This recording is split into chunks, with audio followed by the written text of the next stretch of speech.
Ah, who goes here in the ether of Oakwood on this austere October night? It must be the Penfield archivists.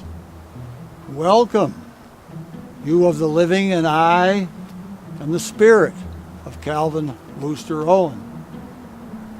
I would consider myself a 19th century Penfield man. Not always, but in my finishing years, I could tell many stories of my intimate years in Penfield from 1815 to 1883. But not only did I tell the stories, I recorded them in a diary from 1852 until my death. 1798 is my birth in the Saratoga region of New York State. I was trained as an apprentice joining carpenter. But until the War of 1812 was over and we defeated the Empire of Britain a second time, Western New York was under seizure. At the end of the war, the Genesee lands, all 6.2 million acres of them from Canandaigua to Buffalo, opened up again for commerce and individual and family adventure to settle. I walked to Canandaigua and asked where a carpenter joiner could get work. And ironically, the person in the office, Daniel Penfield's son, said to go to Penfield to find work. It is one of our jewels, our most sophisticated communities in all of the Genesee lands in 1815. And so I did.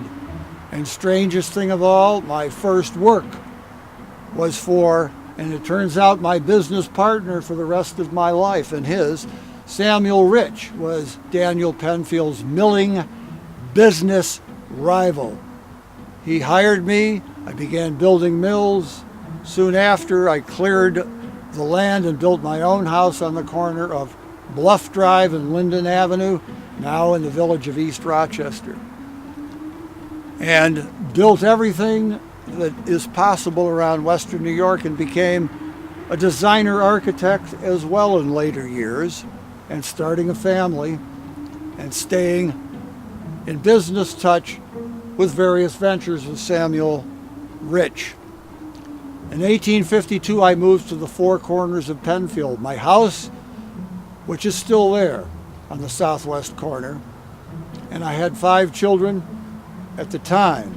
And with that settlement and the construction of 2 buildings in Penfield which still stand, in the 1840s, the Methodist Church, in the 1860s, the old part of the Penfield Fire Company, which was our higher education school in the 1860s.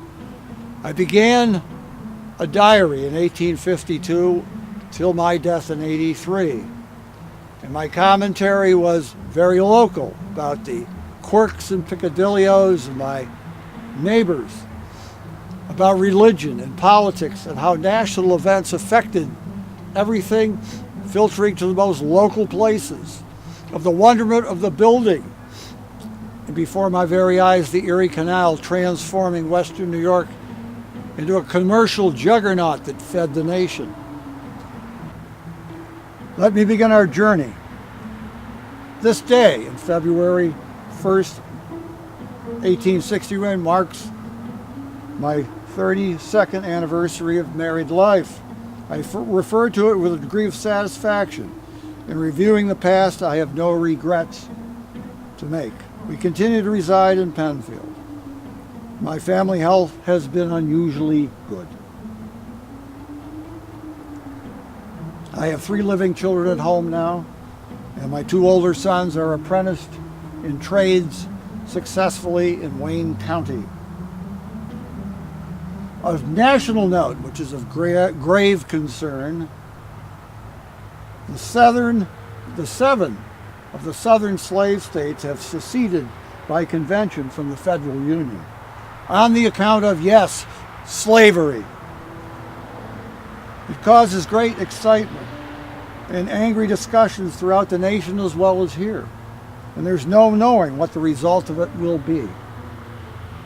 One thing that has hastened the rupture in the southern states was the election of Republican Illinois man, President Abraham Lincoln, who by this very moment is on the way by rail to take the presidency in Washington, D.C. The members of Congress from the succeeding states are arming and seizing all federal properties at this time. So, archivists of this night in Oakwood ether, take a stroll through the revered stones down the pathway and listen to my spirit guides that are waiting to tell you our story tonight.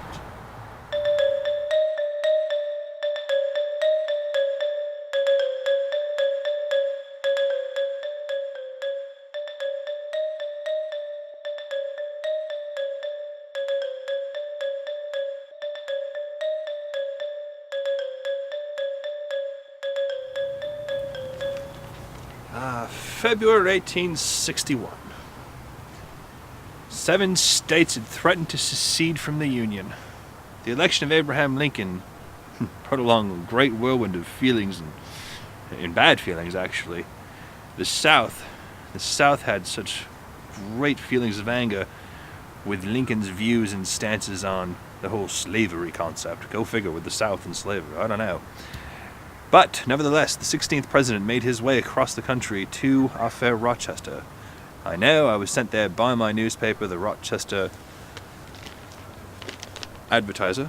Shameless, I know. And there, that cold morning, Abraham Lincoln arrived at the New York Central Depot. He came off the train, off the back of the sleeper car, and met our mayor, Mr. Scranton. And there he delivered this address. It is a matter of welcome surprise to meet at so early an hour in the morning such a multitude of people, and I must say it is the largest assemblage I have met since I started my journey. You have not assembled here to greet in me, merely the man, but the representative of the American people. I cannot promise to address you at length.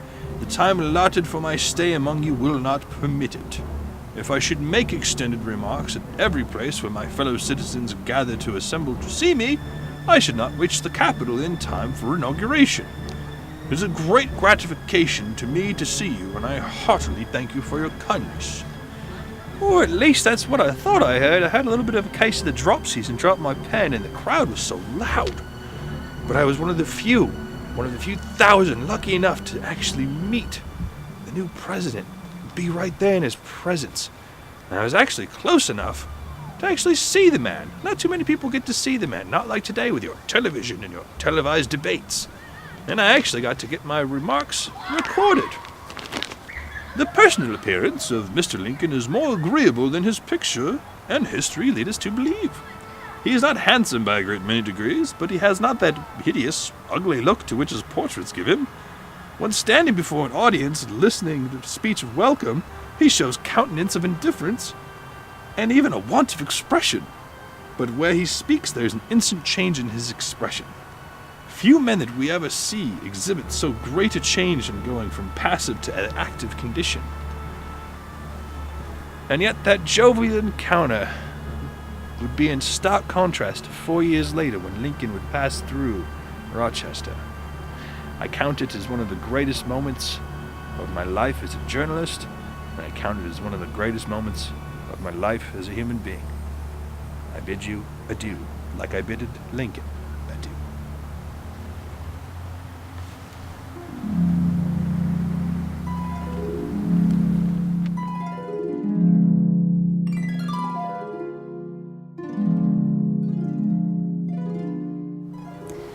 I am Emeline Kennedy Church, the mother of Pharcellus Church.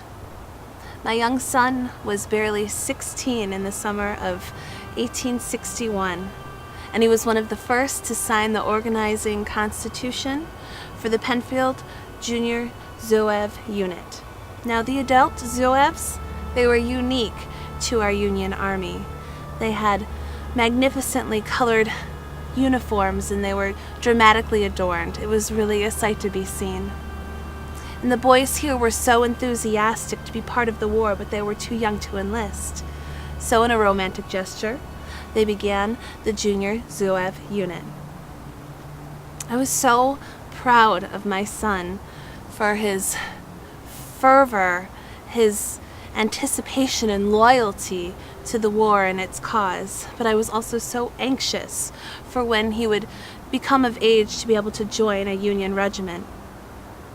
It was so evident that all of the boys were so enthusiastic as they marched through the streets in the town in their beautiful uniforms. My Pharsalus, he was so regal, and his baggy trousers with a blue sash, and the short blue jacket was open with a red trim, and he had a dark blue vest and a red fez for headgear. Well, by the next summer, it was clear that the end of war was not in sight, and he joined the 108th New York Volunteer Infantry. He was so excited about going into the world and spreading his enthusiasm, and there was nothing that would stop him from President Lincoln's cause. He fought bravely in the Battle of Antietam. Many residents of the town of Penfield went to war. Out of the 3,210, 300 of them left. 61 of them left this world, including my Pharsalus.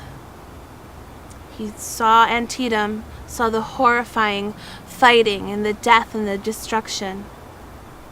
But he became ill in Belle Plaine, Virginia. He passed away on December 10th, 1862.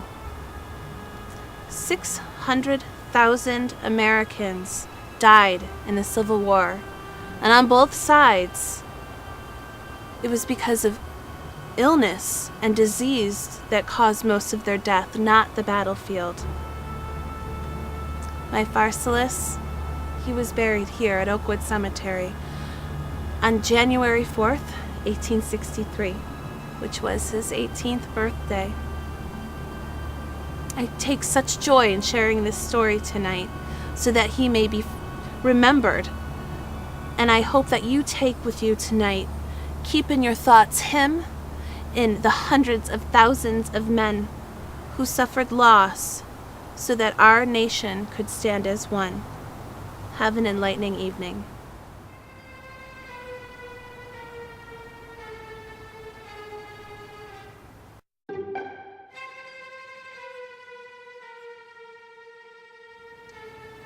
Sandy Hook, October 9th, 1862.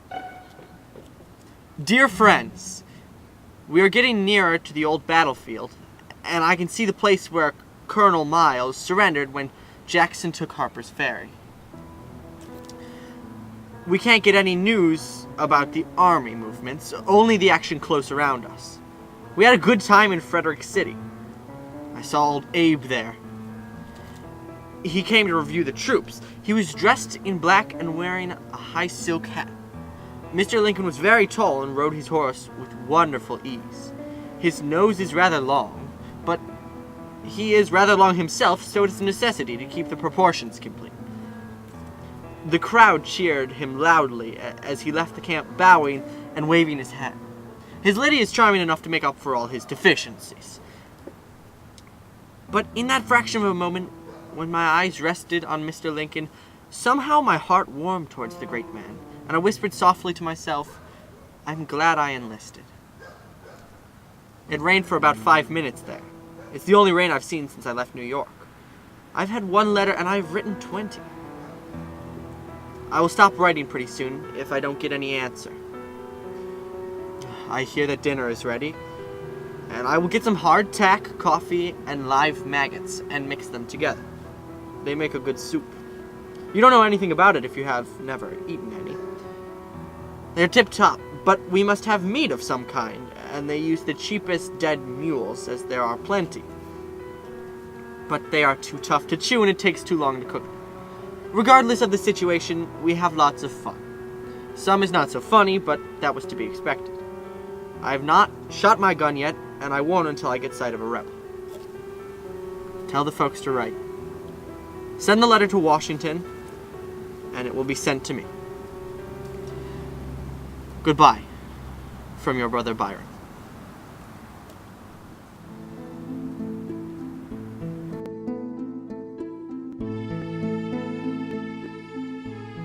I, Sara Robbins, recall this story, conveyed by my brother Silas Robbins, in a letter addressed on the 3rd of March, 1863. It has stayed with me these many years, knowing how my brother left behind not just his family, but his best friend Scout, a wire-haired terrier who adored his every move.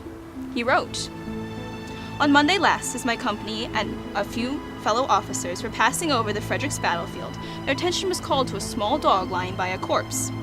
We halted a few minutes to see if he was still breathing. Raising the coat from the man's face, we found him dead.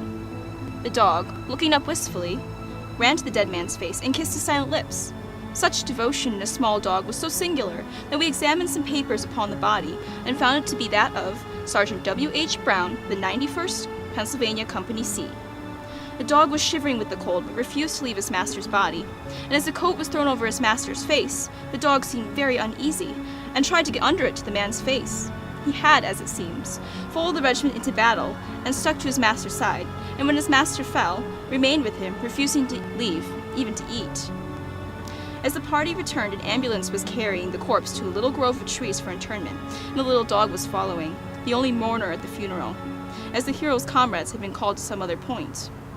It struck me that the loss of friendship does not end with that of comrades, but also with the special critters of the earth. Through no fault of their own, they too feel the burden of war just as we do. I cannot help to think of my Scout there without me, and I want you to give him an extra long squeeze tonight. Promise to take care of him for me if I am called from this earth. My only respite is with these last 2 years. Scout has forgotten what it's like to be with me." We kept Silas abreast with news, but mostly news and Scouts and news and stories about Scout.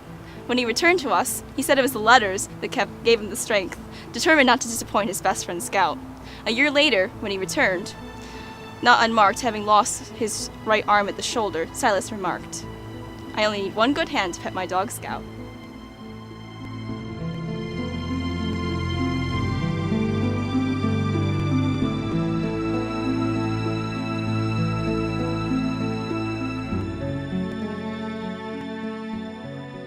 My name is Frederick Douglas. Most of my youth was spent as a slave. So I know what it means to be owned by someone, to be their property, to be forced to work for someone else's benefit, to have no freedom. But I was fortunate enough to be able to escape and to come north and to lecture and to help others escape. I came to Rochester, New York. I started a newspaper called the North Star. It was a format, if you will, for the abolitionist ideal. And because of this, I was able to lecture all throughout the United States and throughout Europe. Some of my friends here in Penfield, some of my abolitionist friends, invited me to come and speak at the old Presbyterian church over at Four Corners. I'm told now that that church is no longer there and has been replaced by a gas station. But some of the trustees of that particular house of God were not of the same mind. So a dispute rose between the two fractions. But fortunately, the abolitionists prevailed. And as the church was being opened for me to come and make my speech, the sexton began to prepare the fire for the stove to bring warmth into the room. He discovered that someone had poured water at the bottom of the stove, so he had to clear that out before he could light the fire. Once he cleared out the water and the fire was lit, they found another problem. The room began to be filled with smoke.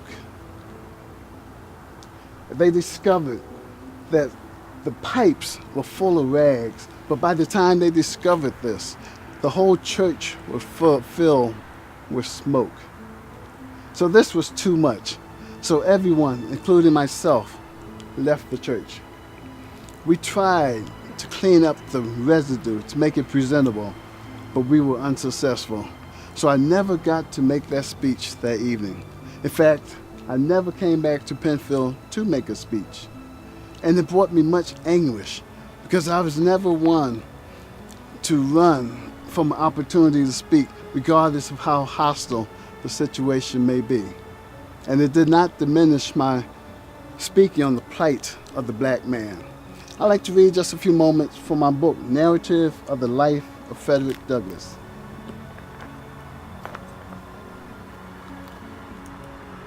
I did my best to urge young black men to join the newly formed Colored Infantry, the 54th Massachusetts, in 1863. I was successful in recruiting over 100 men from all over New York State. I saw immediately that if former slaves could fully participate in the fighting, they could not be denied full citizenship in the Republic. I also saw the unjust treatment by the federal government of these newly formed troops. My efforts to secure just and fair treatment for the black soldiers kept my lecture and writing circuits busy, but I did not stop at letters and speeches. At the suggestion of my friend, Major Stearns, I was induced to go to Washington and lay the complaints of my people before President Lincoln and the Secretary of War, and to urge upon them a reasonable degree of fair play for those colored men fighting for the country. I need not say that at the time I undertook this mission, it required much more nerve than a similar one would do today. The distance then between the black man and the white American citizen was immeasurable. I was an ex-slave identified with a despised race, and yet I was to meet with the most exalted person in this great republic. I must admit, though, that my favor of this man began to wane. I did not agree with his politics or notions of unity within a country that clearly turned a blind eye to the equality of all men clearly defined in the Constitution. But I did come to understand him and the great burden which laid upon his feet. My interaction with Mr. Lincoln convinced me over the time of his wisdom and deliberate movements towards emancipation.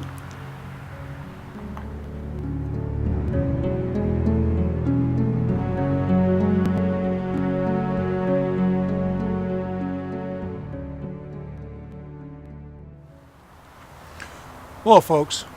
I'm William Raymond, Sergeant William Raymond. It's a pleasure to have you here tonight. I grew up in Penfield, and at the age of 18, I joined the 108th New York Voluntary Regiment. I was a very tall, kind of lanky youth. When I joined the service, a lot of the boys said that I reminded them an awful lot of our President and Commander-in-Chief, Abraham Lincoln. The only real difference was he was a lot more handsome than I was. Well, you might have heard of Gettysburg. I found myself at Gettysburg in the middle of the skirmish at July 3rd, 1863. It was fierce fighting. The bullets were flying like bees.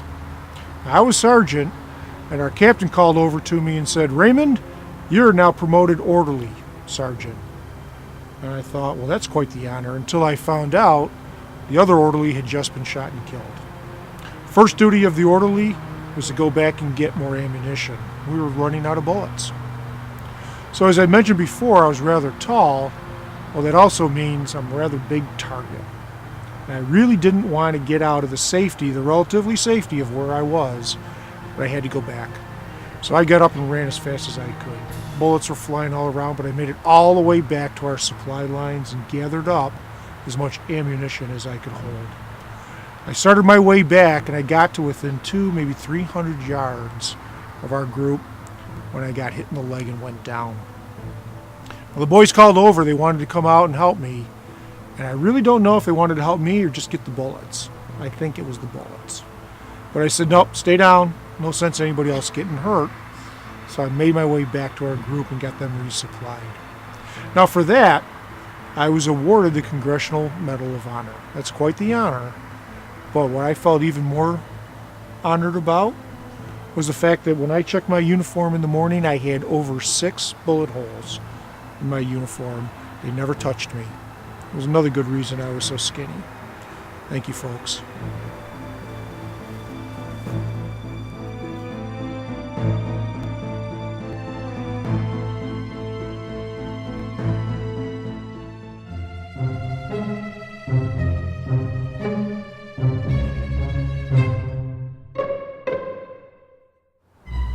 On April 19th, the day of Lincoln's funeral in Washington, D.C., as many as 50,000 people crowded Rochester's churches and streets, many of them coming from surrounding towns and villages.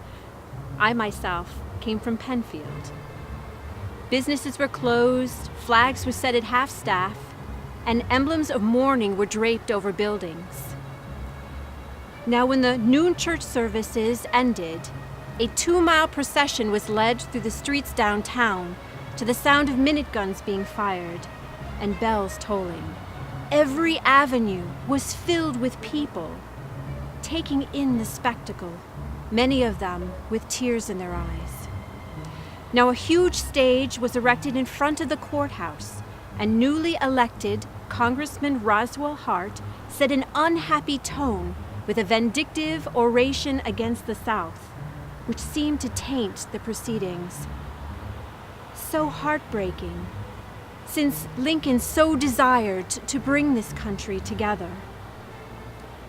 Now, 1 week later, at 3:20 a.m. on April 27th, the funeral train bearing the remains of Abraham Lincoln arrived at the New York Central Railroad Depot to the sound of minute guns being fired from the Andrew Street Bridge. Thousands upon thousands of people lined the tracks from town to town, from Washington to Chicago, as the train moved slowly along the inaugural route in reverse, so that Lincoln's countrymen and women could pay their final respects. I myself joined the thousands of people at the depot on North Clinton Avenue in the pre-dawn darkness to say goodbye. Now, the concourse of people was estimated to be about 10,000, made up of men and women and children, and even with this profusion of souls, all remained in complete silence. Even the smallest and youngest among us could sense the gravity and remorse of the situation. Now, when the train came to a complete stop, the band played a requiem, the soldiers presented arms, and those among us removed their hats in respect for the illustrious dead. Now, the train only had but 15 minutes to take in all of this sadness and remorse, and as it slowly pulled away from the station, driven by Dean Richmond, the very same conductor that had brought Lincoln here to Rochester just 4 years prior. He brought him here to Rochester just 4 years prior, under much different circumstances.